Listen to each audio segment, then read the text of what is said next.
Subscribe and hit the bell icon for get latest update. Hello friends, আজি আমি লৈ আছো এইচএছ সেকেন্ড ইয়াৰৰ ইংলিছৰ ফ্লেমিংগোৰ বুকখনৰ কিপিং কোৱাইট কবিতাটিৰ গতিকে কিপিং কোৱাইট কবিতাটিৰ 2012 বা 2020 লৈকে কেনেকুৱা ধৰণৰ কুৱেশ্যন আহিছিল আজি আমি তাক দেখাম গতিকে ভিডিঅ'টি স্ক্ৰিপ্ট নকৰাকৈ আৰম্ভণিৰ পৰা শেষলৈকে চাই যাব গতিকে ফাৰ্ষ্টতে ইয়াত কুৱেশ্যনটো আছে what will counting up to 12 and keeping still help us এছিয়াটো হৈছে কিপিং কোৱাইট আৰু কিপিং কোৱাইট কবিতাটিৰ লেখক হৈছে পাব্লো নেৰুদা আৰু পাব্লো নেৰুদাই সেই কবিতাটিত আমাক সকলোকে 12 লৈকে কাউন্ট কৰিবলৈ দিছিল আৰু 12 লৈকে তেওঁ গণনা কৰিবলৈ কৈছিল 12 লৈকে গণনা কৰি তেওঁ কিছু সময় মৌনতা অৱলম্বন কৰিব কৈছিল গতিকে ইয়াত ফাৰ্ষ্ট কুৱেশ্যনটোতে হেতু দিছে কাৰণ আমি 12 লৈকে গণনা কৰিব লাগে আৰু 12 লৈকে গণনা কৰাৰ পিছত আমাৰ তাৰ পৰা কি লাভ হ'ব 12 here represent the 12 hours marks on the clock গতিকে যেটো 12 ৰ কথা কৈছে সেই 12 টো হৈছে আমাৰ যেটো আমাৰ ঘড়ী যেটো আছে সেই ঘড়ী যেটো 12 ঘণ্টা সময় সেই 12 ঘণ্টা সময়টোৰ কথা উল্লেখ কৰিছে ইয়াত most of the ills and troubles of the world were caused because of our rush and hurry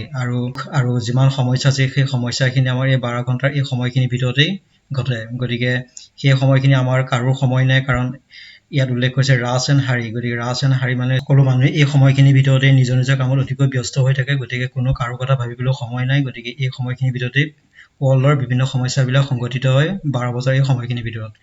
keeping still will help us the necessary respite from the rush and hurry গতিকে আমি যদি 12 লৈকে কাউন্ট কৰো আৰু আমি যদি অকমান মৌনতা অৱলম্বন কৰো সেই মৌনতা অৱলম্বন কৰিলে আমাৰ এইবিলাক সমস্যাৰ পৰা আমি হাত খাই থাকিব পাৰিম গতিকে আমি অলপ ৰেসপাইট মানে ইয়াত অলপ অৱসৰ ল'ব লাগে আৰু অৱসৰ লৈ বা অলপ সময় জিৰণি লৈ আমি কিছু এই হুলস্থুলীয়া পৰিৱেশবিলাকৰ পৰা আমি অলপ হাত খাই থাকিব লাগে in the still and quiet moment we will have some place of mind আৰু আমি 12 লৈকে কাউন্ট কৰাৰ পিছত অলপ সময় আমি মৌনতা অৱলম্বন কৰি আমাৰ মাইন্ডটো আমি এই সময়খিনিৰ ভিতৰত আমি ফ্ৰেছ কৰিব পাৰোঁ আৰু আমি সেই সময়খিনিৰ ভিতৰত আমি ভাল চিন্তা কৰিব পাৰোঁ সেইকাৰণে কবিয়ে কবিতাটিত আমাক সকলোকে 12 লৈকে কাউন্ট কৰিবলৈ দিছিল 12 লৈকে কাউন্ট কৰি পেলাই আমি অলপ সময় আমাক মৌনতা অৱলম্বন কৰিবলৈ দিছিল যাতে আমি আমাৰ ফিউচাৰৰ কথা ভাবিব পাৰোঁ যাতে আমাৰ পৃথিৱীখন সুৰক্ষিত কৰি ৰাখিব পাৰোঁ আৰু নিজৰ লগতে নিজৰ পৰিয়ালটোৰ নিজৰ দেশখন নিজৰ পৃথিৱীখন সকলোৰে কথা আমি এই সময়খিনিৰ ভিতৰত আমি ভালকৈ আলোচনা কৰিব পাৰোঁ এই কাৰণে কবি আমাৰ সকলোকে 12 লৈকে গণনা কৰিব দিছে আৰু 12 লৈকে গণনা কৰাৰ পিছত আমাৰ এইখিনি আমাৰ সকলোৰে হেল্প হ'ব এবাৰ আমি 2 নম্বৰটো এটা পেৰিগ্ৰাফ দিয়া আছে সেই কবিতাটোৰ পৰা এটা পেৰিগ্ৰাফ আছে আৰু সেই পেৰিগ্ৰাফটোৰ পৰা তলৰ প্ৰশ্নকেইটা উত্তৰ কৰিব লাগে আৰু এটো কেইবাবাৰো আছে 2013 15 17 আৰু 18 কেইবাবাৰো আছে গতিকে ইয়াত কুৱেশ্যন থাকিব সেই কুৱেশ্যনখিনিৰ পৰা আমি এনসাৰখিনি লিখিব লাগে ইয়াত দিছে what are the different kinds of words mentioned by the poet in the passage আৰু পঢ়িলে গম পাব কবিতাটোত কেইখনমান যুদ্ধৰ কথা উল্লেখ আছে আৰু ইয়াত ফাৰ্ষ্ট কুৱেশ্যনটোৱে কৈছে এই পেৰিগ্ৰাফটোত কি যুদ্ধৰ কথা ইয়াত উল্লেখ আছে the different kinds of words mentioned in the passage are green words words with poisonous gases and words with fire গতিকে ইয়াত কবিতাটোত ইয়াত পেৰিগ্ৰাফটো ধুনীয়াকৈ দিয়া আছে কি যুদ্ধ হৈছিল ইয়াত green words words with gas and war with fire এইকেইখন যুদ্ধৰ কথা ইয়াত উল্লেখ কৰি 2 নম্বৰটো কৈছে what kind of victory do they achieve ইয়াত কৈছে ভিক্টৰী মানে যে ইয়াত জয় কৰা কৈছে তেওঁলোক যিসকলে যুদ্ধৰ কাৰণে উচতনি দিয়ে যুদ্ধ কৰা যিবিলাক লোক আছে সেই লোকসকলে কেনেকৈ তেওঁলোকে জয় প্ৰাপ্ত কৰিব পাৰে ইয়াত কৈছে they achieve the kind of victory to celebrate which there will be no survivors যিসকলে যুদ্ধৰ কাৰণে উচতনি দিয়ে আৰু যুদ্ধৰ কাৰণে উচতনি দিয়াৰ ফলত তেওঁলোকে ভাবে সকলো মানুহ ইয়াত মৃত্যুবৰণ কৰিলে বুলি ভাবে আৰু তেওঁলোকে ভাবে কোনো মানুহ জীৱিত নাই তাৰ ফলত তেওঁলোকে নিজকে জয় হল বুলি ভাবি তেওঁলোকে সেলিব্ৰেট কৰা দেখা যায় আৰু 3 নম্বৰটো হৈছে what should be the warmongers do warmongers মানে যে যিসকলে যুদ্ধৰ বাবে উচতনি দিয়ে warmongers সকলে কি কৰা উচিত the warmongers should put on clean clothes and come out with their brothers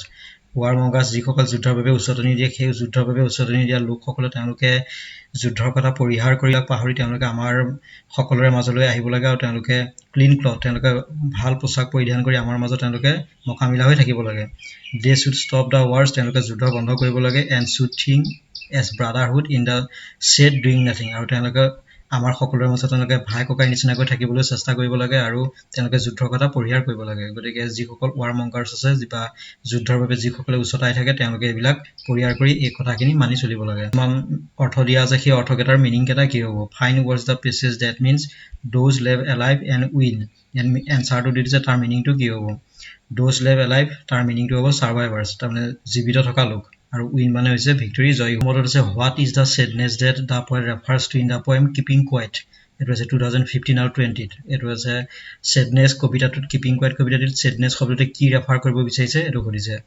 The sadness that the poet refers to in the poem Keeping Quiet is the sadness of being single-minded and never understanding ourselves. Keeping Quiet কবিতাটোত যিটো sadness word আছে সেই sadness wordটোৱে আমাৰ মানুহৰ মাজত নিজৰ যিটো বুজা পৰা আছে সেই বুজা পৰাৰ অভাৱৰ কাৰণে আমি মানুহে দুখ কৰিবলগীয়া হয় গতিকে কথাটো তেওঁ উল্লেখ কৰিছে আৰু তেওঁ এটো উল্লেখ কৰিছিল পাবলো নেৰুদাই human beings in a frenzy of activities আমাৰ মানুহবিলাকে আমি সকলোৱে নিজক লৈ ব্যস্ত থাকোঁ আৰু কোনো কাৰো কথা ভাবিবলৈ আমাৰ বৰ্তমান সময়ত সময় নাই গতিকে আমাৰ কামক লৈ ব্যস্ত থাকোঁ গতিকে তেওঁ উল্লেখ কৰিছিল ফ্ৰেঞ্জি অফ এক্টিভিটিজ ইয়াত ফ্ৰেঞ্জি মানে হৈছে ইয়াত নিয়ন্ত্ৰণবিহীন গতিকে আমি নিয়ন্ত্ৰণবিহীনভাৱে কোনো কামৰ লিমিট নোহোৱাকৈ আমি নিজৰ কামবিলাক কৰি যাওঁ আৰু আমি পৃথিৱীৰ কথা নাভাবোঁ লগতে আমাৰ ভাই ককাইৰ কথা নাভাবোঁ তাৰ ফলত আমি নিজেই শেষত দুখ কৰিবলগীয়া হয় have no time for introspection and tasks threaten themselves with death or destruction গতিকে এনেকৈ কৰাৰ ফলত যেটা আমি প্ৰকৃতিৰ কথা নাভাবোঁ বা আমি নিজৰ কে লৈ যেতিয়া আমি ব্যস্ত থাকোঁ ব্যস্ত থকাৰ ফলত আমি নিজৰ বিপদবিলাক বা আমি নিজে মাতি আনিবলৈ বাধ্য হওঁ গতিকে আমি যেটো পৃথিৱীৰ কথা নাভাবোঁ পৃথিৱীৰ কথা নাভাবাৰ ফলত আমাৰ প্ৰকৃতি আমাৰ বিভিন্ন সময়ত আমাক বিভিন্ন সাৱধান পানী শুনাই যায় কিন্তু তাৰ ফলত আমি জানি শুনিও আমি প্ৰকৃতিৰ কথা নাভাবোঁ বা আমি ভাই ককাইৰ কথা নাভাবোঁ আমি কেৱল নিজৰ কথা ভাবোঁ গতিকে এইবিলাক কৰাৰ ফলত আমি শেষত নিজেই sadness হবলগীয়া হয় বা দুখ হবলগীয়া হয় গতিকে সেই কাৰণে কবিয়ে sadness শব্দটো এই কথাখিনি কথা উল্লেখ কৰিব বিচাৰে আমি 6 নম্বৰ আছে what is this sadness that Neruda talks of নেৰুদাই sadness যোগেদি sadness শব্দটি যোগেদি কি ক'ব বিচাৰিছে Neruda talks about the sadness of never understanding ourselves properly due to our constant meaningless self-seeking activities নেৰুদাই sadness শব্দটো যোগেদি এটো ক'ব বিচাৰিছে যে আমাৰ মানুহবোৰৰ মাজত কোনো আন্ডাৰষ্টেণ্ডিং নাই বা কোনো বুজা পৰা নাই গতিকে বুজা পৰা নথকাৰ ফলত আমি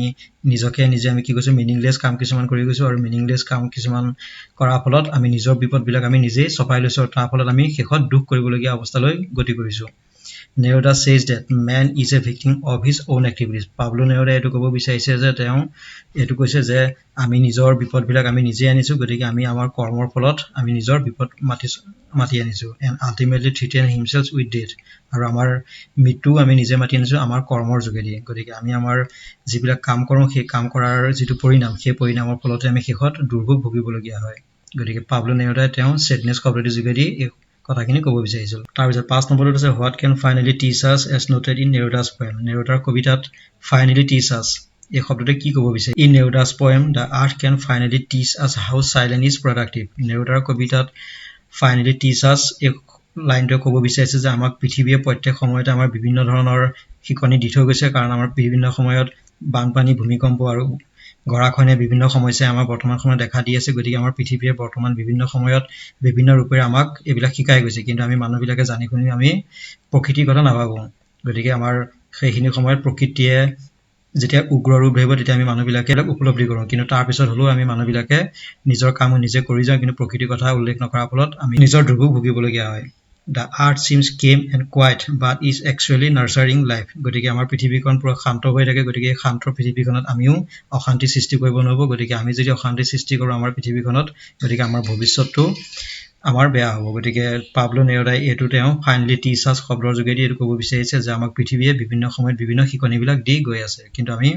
আমাৰ মানুহবোৰে আমি সেই কথাটো উপলব্ধি কৰিবলৈ টান পাওঁ তাৰ পিছত 6 নম্বৰত আছে what is the meaning of one not track with death এই লাইনটো কি ক'ব বিচাৰিছে Neruda refuses to associate or deal with death Pablo নেৰুদাই তেওঁ যিটো এতিয়া আমাৰ ইয়াত মৃত্যুৰ কথা কোৱা হৈছিল সেই মৃত্যুৰ কথাটো তেওঁ ৰেফিউজ কৰিছে কাৰণ he does not advocate total activity which brings death কাৰণ তেওঁ এটো উল্লেখ কৰিছিল যে মানুহে যিখিনি কৰ্ম কৰিছে সেই কৰ্মখিনিৰ কাৰণে যে মৃত্যু হয় সেইটো নহয়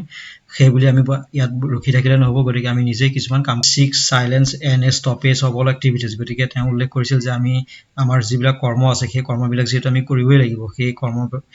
বিলাক আমি কৰোঁতে আমি কিছুমান লিমিটত সেইবিলাক কৰিব লাগিব he does not mean death but quiet moment for introspection about life গতিকে তেওঁ এটো উল্লেখ কৰিছিল যে যেটো আমাৰ মৃত্যু হ'বই গতিকে সেই মৃত্যুৰ মাজত আমি কিছুমান কাম কৰিব লাগিব আমি সাইলেন্ট হ'ব লাগিব সাইলেন্ট হৈ আমি কিছুমান প্ৰকৃতিৰ কথা বা দেশৰ কথা ভাবিব লাগিব তেতিয়া আমাৰ জীৱনটো বা আমাৰ গোটে লাইফটো ভালদৰে অতিবাহিত হ'ব গতিকে সেই কাৰণে তেওঁ one not track with death গতিকে তেওঁ মৃত্যুটো তেওঁ সহজে ল'ব পৰা নাছিলে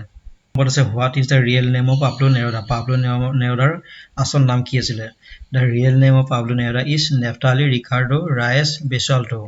এটো হ'ল Neftali Ricardo Reyes. আনবৰ আছে what is an exotic moment in keeping quiet? Keeping quiet কবিতাটিত exotic moment বুলি শব্দটো কি ক'ব বিচাৰিছে? Exotic moment হৈছে এটো মনোমোহা সময় গতিকে মনোমোহা সময়টো ইয়াত কি ক'ব বিচাৰিছে এটো উল্লেখ কৰিছে Exotic moment in keeping quiet means an extraordinary moment. এটো অভূতপূৰ্ব মুহূৰ্ত of peace that is away from the din and rush of the modern life. গতিকে এক্সটিক মুভমেণ্টটোৱে তেওঁ এইটো ক'ব বিচাৰিছে যে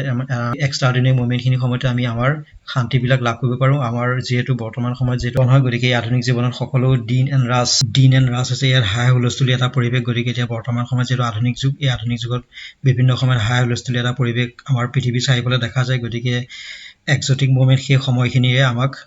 মনোমোহা এই সময়খিনি আমাৰ মনলৈ কিছুমান শান্তি কঢ়িয়াই আনিব পাৰে গতিকে আমি এই হাই হুৰুমি এই মুভমেণ্টৰ সময়খিনিত আমি কিছুমান শান্তি লাভ কৰিব পাৰোঁ গতিকে তেওঁ এক্সটিক মুভমেণ্টৰ যোগেদি এই কথাটো ক'ব বিচাৰিছে 9 নম্বৰত কৈছে how can one wear clean clothes in Neruda's poem নেৰুদাৰ কবিতাত